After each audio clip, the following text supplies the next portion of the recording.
Okay, I wanted to talk a little bit about block prep. Again, this is that 1967 350 engine. It's arguably with the rarest 350 that Chevy ever made. It's the first year. It's the only year that had this breather that comes out through the back of the block right there. They did away with that in 68.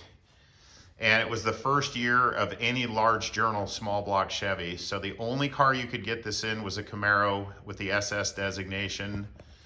Here's the original numbers. It's a matching number engine to the car that it's being done for. And I want to show you how I prepped the deck of the block. This side's not done yet. And I'm going to show you what not to use. So don't get crazy in there with one of these things on one of these things, or this or this. This is my weapon of choice. My bodywork hat crosses over to the engine building side, but you want to keep this thing and just run this over. You don't want to go like this ever, because you don't want to cut. You don't ever want to compromise, especially in between cylinders.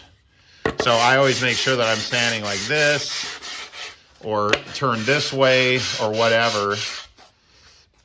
And this side is done. I've already prepped this whole side.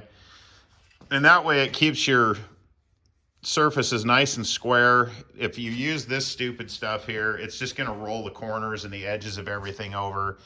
You might not think it will, but trust me, it does bad. And so even with the little tiny bit of sanding that I just did on here, and sometimes I'll even use a little bit of carb spray,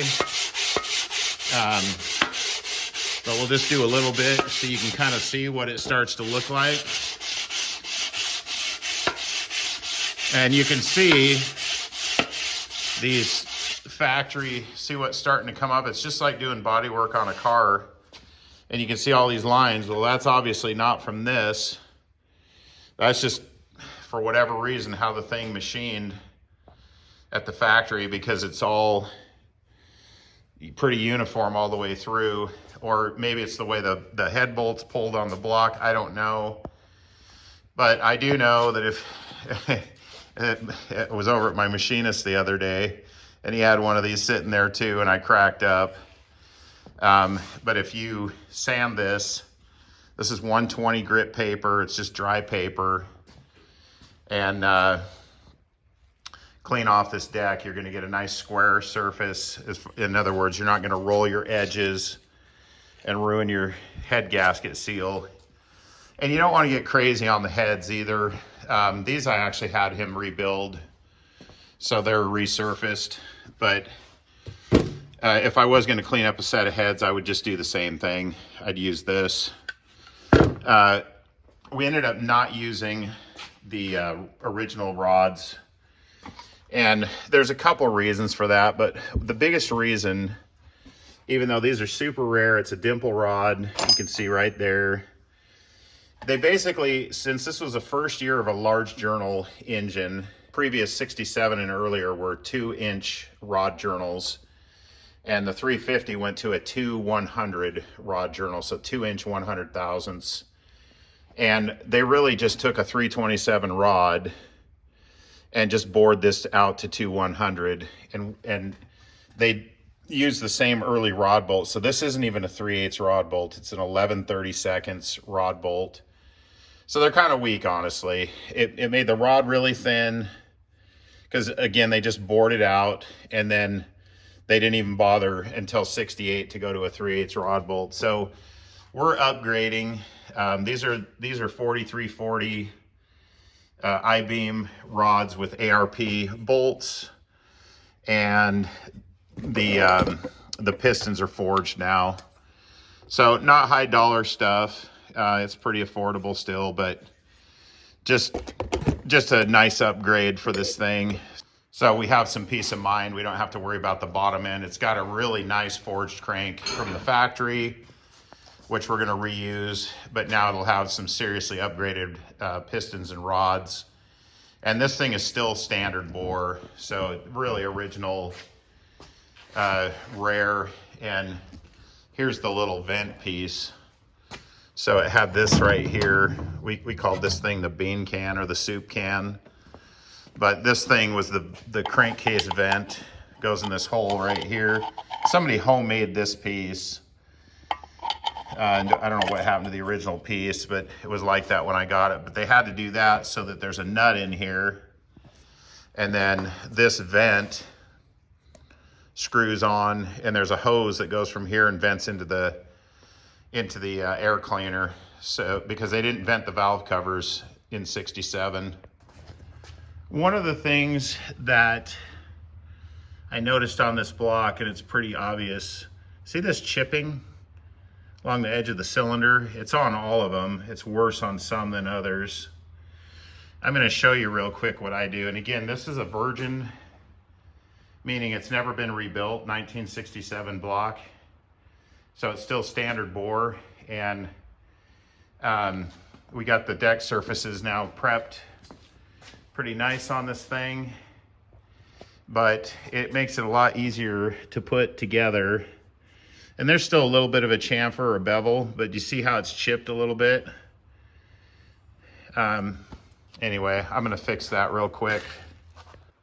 So for this operation, I'm gonna take the hone, and this is gonna ruin your hone stones, by the way, but these stones are pretty worn down, and a couple of them are cracked. But when you get done, these stones are not gonna be usable, but I just put it in like this. Just don't put it in all the way. And then we're just gonna give that a little bevel right there at the top. And it'll make it way easier to assemble because you won't have that really squared off lip for your rings to have to go past. But again, it's going to ruin your hone stones. You can see what it's already done right here. I'll just keep these around for this operation. But yeah, you just bevel this top edge just a little bit and get those chips out of there especially. You don't have some weird thing happening. I already did the first hole off camera, but you don't want little chunks of metal chipping off, getting trapped in between the ring lands or between the piston and the cylinder wall when you're trying to assemble the thing and you're tapping the piston into the hole. So anyway, we're just gonna pull the camera out of the holder. You can see how that looks. So now we got a little bit of a bevel there. We'll wipe the powder off from the stone. You see that little tiny bevel, chamfer, whatever. So anyway, that's how I get rid of the little chipping at the top. This stuff that's going on right here. And in the 40 years of doing this job, more than 40 years, this block, this 350 block from 1967, I've only ever seen maybe 4 of them in my lifetime. It's extremely rare because it's the first year of the 350. It's the first year and the only engine that you can get a big journal crankshaft in 1967. All the rest, the 327 was still a small journal. And even the 67 302 was just a 283 crank and a 327 block. So still a small journal with the small rods. So this engine, 67 350, total unicorn, very rare. And I've only seen about 4 in my lifetime, including this one. Anyway, here's what the stones look like after it's gonna pretty much junk your hone stones. Like I said, these ones are pretty worn down anyway. A couple of them were cracked. But yeah, we got the bevel and now we should be good to assemble this thing. The last thing that we need to do is clean the heck out of this thing. And I mean good, like really clean. So we got to get this thing immaculately spotless, and then we are going to assemble it